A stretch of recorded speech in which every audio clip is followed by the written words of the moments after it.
so many people have called and asked, what is this reading program? What should I do for my child? And so tonight is really dedicated to understanding what dyslexia is, what causes some of those reading issues, and how we fix those reading issues. Okay? I want to thank my Tree of Knowledge staff here in Cleveland for putting this together. It was a big effort that went on, so I want to thank them. And I also want to thank my daughter, Nicki Salfer, who helped put together, Michal Behar, sorry, her married name, who helped with me put this together, this PowerPoint presentation. This is an open forum. It is not me lecturing and you guys listening. It is a multi-sensory approach, which means that I talk, we do a little movement, you ask questions, and we go back and forth, okay?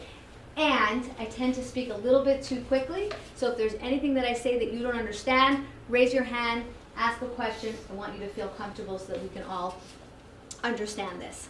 Okay, next slide. Okay.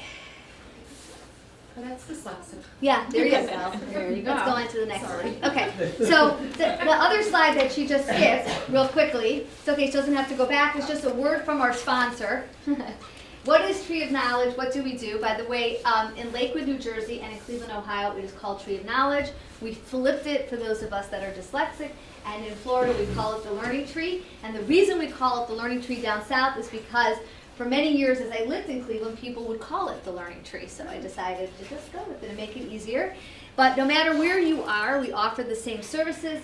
We are a comprehensive psychoeducational program. You can use us for everything, including the schooling, or you can use us for individual services. We actually hope, through Florida, have our own private school, so that if you're in between and you don't know, you need a placement, we have that. But we offer all these different services, and we're going to move on. I don't want to spend a lot of time, but if you have any questions that you have about what Tree of Knowledge does, just as a real quick thing that I just wanted to announce tonight, because it's a brand new program that we just got accepted for. Let's see. Tree of Knowledge just got accepted in all 3 cities to provide counseling services. We got a specialized grant to provide counseling services for kids that have been sexually abused. And so anybody who is interested in that, specifically here in Cleveland, Daphna will be the person that will be administering it. And we will now, at some point, be opening up the center and using it for counseling services as well. That's kind of like the newest thing that we just got approved for. Go ahead. Okay. So there's a lot of different terminology that is used for dyslexia. And first I want to tell a little bit about myself, how I got into this, why we're having this evening. So I came from Israel when I was 5 years old, speaking a mixed language somewhere between Hebrew and English. And I went to the Hebrew Academy of Cleveland and got all the way up to 3rd grade, really never learned to read, not Hebrew or English. But I was a fabulous memorizer. I was very smart. So I could memorize what the teacher was saying, say back to the teacher, and nobody knew what was going on. My mother got a call from the 3rd grade teacher, and she said, "Do you know that your daughter is a liar?" So my mother said, "Oh, okay, in what context? What are we saying here?" And she said, "Well, I asked her to say something. I asked her to read something. She said what I said, and she read it back to me. And when I corrected her, she said, 'Oh yeah, that's what I said. That's what I read.'" And then I started to realize that when I asked, like I pointed to a specific word, she couldn't really read it. And my mother called me over, and she said, "Really, I can't believe this. She's so smart. She's getting such great grades." And she showed me something that I hadn't read before. And it was actually a Tehillim. Like, she didn't bring like the regular Chumash, the regular Bible that we've been studying. She showed me something else, and I had no idea how to read it. And so that became the first time that the concept of delayed reading even came into my whole repertoire. But I didn't really notice it, and it didn't really affect me that much because I was a fabulous memorizer. And at some point, I did pick up reading. Don't ask me how, but I just did. And it really wasn't until I was in 11th grade that I was handwriting things, and my spelling was atrocious, that I got called in by an 11th grade English teacher, and she said, "You know, we have a real problem here." And I said, "What is it?" And she said, "Well, you're so smart, but you're never going to go to college." and this is before the Microsoft Office Word days, you know, we actually had a handwrite stuff. She goes, I can't give your sheet in to anybody. You write like you're a first grader, but you sound like you could be a college educated person. And she actually did me the biggest favor on earth. She bought me a machine where I could type a word and it spell checked it. She also introduced me to Microsoft Office, which was on like 75 disks at the time, and I had to do that. And that's really how I was able, it really began my computer career and how I was able to get into college. And I'm really, once I got into school, it never really affected me. Like I would use Microsoft Office, I would have people proofread for me, and I really didn't even notice it. And it really did not come back into my original degrees in business. I was not going into education, was not studying education, so it didn't mean anything to me until I got that same call, this time from my kindergarten teacher of my daughter. And she said, you know, your daughter is so smart, but she can't read and she's not picking it up. And I had, at that time, a friend by the name of Sherry Epstein, who's still a board member of Tree of Knowledge. Her daughter was having the exact same issue, and we both didn't understand. Like, it didn't even dawn on me that it was coming from me. Like, okay, so I learned to read later, but like, what does that have to do with her? You know, teaching is so much better now. We know what's going on, right? I was a kindergarten teacher. And then we started to explore what's going on, what's happening with this late reading. Why is she not being able to pick up the sounds? And that really became my passion to figure out how is the brain working, why is the brain working this way, and what can we do? And I have to give Vivian Garfunkel credit because she's here. She's actually the person who introduced me to the Wilson method and explained it to me. And at the time, Shaker Schools was the ones that were using it. And as part of Tree of Knowledge and working with the kids that were sick in the hospital, we were choosing a research-based reading program, and that's how I got into the Wilson Reading Program. But what is dyslexia? And what is the term? Because I want to explain to you guys that that term is used in so many different ways. Okay, so let's go on to the next slide. So here's a slide. He's dyslexic, but he doesn't know his CBA. And this is a mom talking to a teacher. So one of the things I'm trying to show you from this is that a lot of parents, it is a genetic issue. You will usually see it run in families. Boys will have it stronger than girls, okay? But it is usually genetic, and it's not even far genetics, okay? So when I interview parents, they'll tell me an uncle, a brother. Sometimes they don't understand what really happened, you know, like he just never got into academics. They don't even understand what it was that happened with the reading, but you'll definitely see it. Go on to the next slide. Okay. It's important to know a few things. First of all, we have different terminology for dyslexia, and I want to go over that. Clinical psychologists, neurologists, anybody who is on that level, they will call it dyslexia. Okay? It is not what we used to call it, where, oh, that the letters are floating, or that we see necessarily things backwards. That's how we used to determine, you know, that's how we used to say it. That's a rare thing. There's a few kids that have that. You rarely see that, okay? The majority of the kids that have dyslexia, what you start seeing is they struggle, first of all, oral language first. There's an oral language component that people do not realize. They are now determining this much earlier. I happen to be licensed in Florida on early intervention, and it's amazing how the speech and language therapists now are looking for the oral component of dyslexia before we get to the reading. So in Ohio, where we have to see kindergarten, first grade, do research-based interventions. Okay, now we think you need this. The truth is there's an oral language component to it, okay? It can't be cured, but treatment may help. And I think this is really important for you to understand. Yes, you will learn to read. With the proper interventions, we can pretty much get most kids to learn to read. But it is not curable. What does that mean? It means that at night, and my staff knows this, if you send me a wordy email, paragraphs long, I will have to print it. I will not be able to read it at night. I will have to take it to the next morning. So while I can read major books and get 3 master's degrees, I still have it, okay? Chronic, it lasts for years and it can be lifelong, is usually self-diagnosed, lab tests and imaging not required. However, right here at the Cleveland Clinic, they have done imagery with it. They know which side of the brain, and they are actually able to see it on MRIs. Okay, go ahead.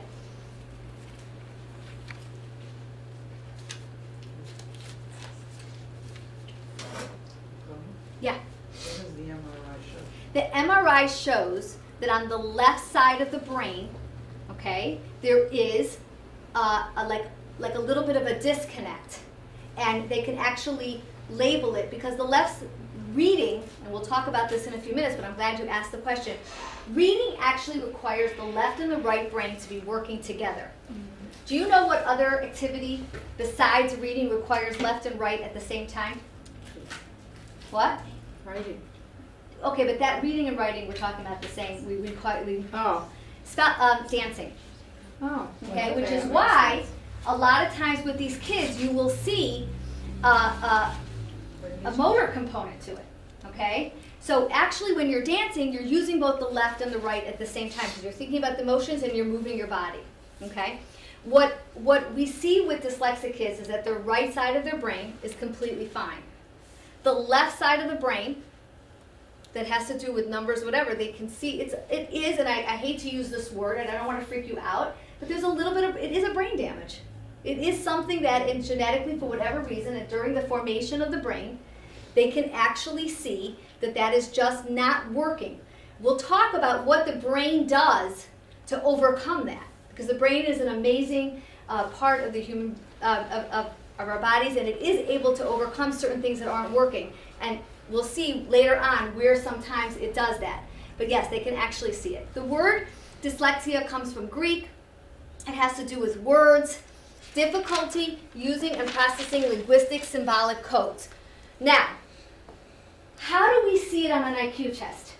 Okay, if you're not doing an academic test, okay, where you see it on the reading, because obviously the reading is behind, okay, you're doing it on an intelligence test. The coding part of the intelligence test will always be low. So there is a part of the IQ test is where you have different codes and different numbers, and you have like 2 minutes to put the right codes into the numbers, okay? And you will always see a low decoding score. Now, that score also, that test can also be done now on the WIPSI test, which is a test that you can do that from 2.5 through 5. Why is it important? What's the value of seeing that low decoding score? Because once you know that that's an issue, then we can put the correct multisensory interventions. What we realize is that just by putting words in front of a kid, they're not going to pick it up. So whole language, where certain amount of kids can just learn words by looking around, seeing words, they pick it up automatically, that's never going to happen for a kid who is not a coder. So that's another place in early intervention that we're locating this, seeing that coding is an issue, and we know right away what we need to do. The speech part of it is that they'll mix up words, and especially in the dual language area. In Florida, we speak 3 languages, Hebrew, Spanish, and the last language is English. You'll see them use words. The beginning of the Spanish, the end is English, the middle is Hebrew. You'll see them mix up words, and you'll see them make up words. And you'll see that in the language components, okay? Go ahead. Okay. This is the most important thing that I wanted to go over tonight because this really explains all the different areas. Now remember, just like autism is a spectrum and Down syndrome is a spectrum, dyslexia is also a spectrum. Some kids have all of the issues. Some kids only have one of the issues. Okay? And that's why I want to go over all this. You may say to yourself, I have a student or I have a child. No, they don't have this, but then they have something else, okay? And we're going to go over all the different areas, okay? We'll start. Copy of this for us, No, but we can email it to you. So if you give us your email address, we'll definitely do that. Okay, we just didn't want to just hand it out, but absolutely. Okay, let's start at the top with reading, okay? Like I said, that was the old-fashioned way of finding it. Automatically, if you find a kid who is misreading words, who's not fluent, a very slow reader, okay, has a hard time reading, this was a big area where we said, okay, now we're flagging you. Now, in the special education realm, school psychologists do not call it dyslexia. They call it learning disorder. Okay, NOS, not specified. Okay, what does that mean, not specified? Do you know? I've had a lot of parents call me and say, it means we don't know the reason. No, it doesn't mean that. It means that a school psychologist is not allowed, is not enough to be able to define where that learning disorder is coming from. A clinical psychologist, though, can, because that's a PhD level. A neurologist can. So when they say NOS, it means that they just don't know, they can't write where it's coming from, but you may know it. You may know that you have a genetic history towards it. You may know that something happened. And when I talk about all of this, okay, I am referring to children with dyslexia, children with learning disorders, children that may have syndromes. There's a lot of genetic syndromes out there today, okay, now that we know with genetic testing. And this is one of the areas as a part of a whole syndrome, okay? So I'm not, sometimes it's just dyslexia, but sometimes it's a part of a bigger picture, okay? Now, vision. There's a lot of work with vision therapy. I don't know how many of you guys have heard of the vision therapy. It's very, very, very popular down where we are because Nova University has a vision therapy center. An interesting thing, when I was in first grade, I was jumping out of bed, went flying into a corner of a wall, ended up at University Hospital, had to get stitches. The person who did my stitches didn't properly wash their hands, and my eyes were closed shut tight for 2 weeks. Oh, wow. Yes. I went to Dr. Klatsko. You learn a lot about me tonight. Had to go to Dr. Klatsko. He actually, thank God, was the doctor who caught it. He knew right away what I had, sent me down there, and thank God, after 2 weeks, they were going to have to do surgery, but I was very blessed. They did not end up having to do surgery to open it up. The swelling went down, and I was able to do that. University Hospital were the pioneers in vision therapy. And I was one of the first kids to actually get vision therapy. And if you know something interesting, with the exception of computers that they now use unbelievable, vision therapy hasn't changed. What vision therapy is sitting in a dark room, and I remember having huge headaches as a kid having to do this, and moving your eyes back and forth. This is what happens after your eyes are shut for 2 weeks. Try to regain the muscle in terms of focusing. They still use vision therapy for a lot of kids with dyslexia. There's some research out there that it helps some, and sometimes it doesn't help. It is a painful, I think one of the biggest issues is a lot of kids just don't want to go through with it. Having experienced it, I can tell you it's very painful. It gives you headaches. It's hard to do, okay? But where do you see the vision part of it? Difficulty copying the board. Sees text moving or blurry, okay? Reverses letters. Remember that reverses letters is one thing in this whole conundrum called dyslexia. I would say that out of all the kids I've ever worked with, reversing letters, B's and D's, yes, okay? But the reversing letters beyond that, I've actually never even really seen it, okay? Skipping words or lines, having a hard time focusing, losing the place, okay? And so these are, again, examples of issues. And when we talk about the Wilson Reading Program or any multisensory reading program, it's going to address every single one of these issues. Because we're going to assume that you have every one of these issues as part of the intervention, okay? Auditory, the hearing can be distorted. So it could be that you're not even hearing the sound correctly. Difficulty breaking words into sounds. Okay, so that's like the hearing part. Let me hear that again. Let me make sure I hear it. They did not have, okay, and I'm going to bring it up under auditory. This slide did not have something called attention.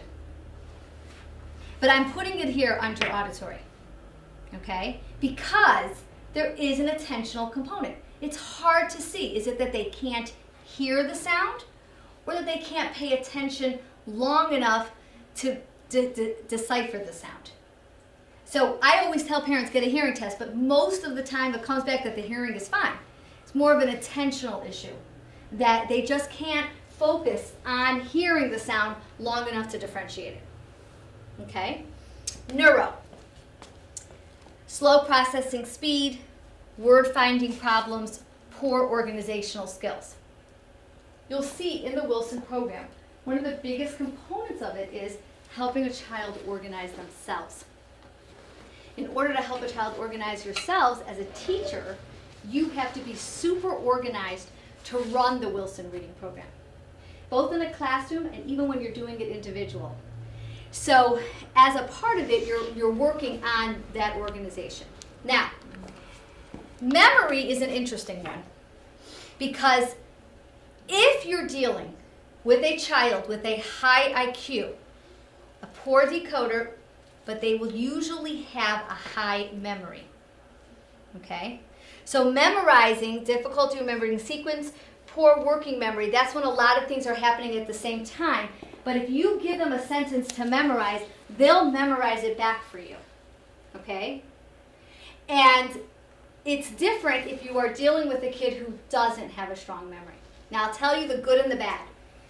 If you're dealing with a kid who has a strong memory, they have to fight this piece of looking at the beginning of the word and guessing the word because they are memorizers.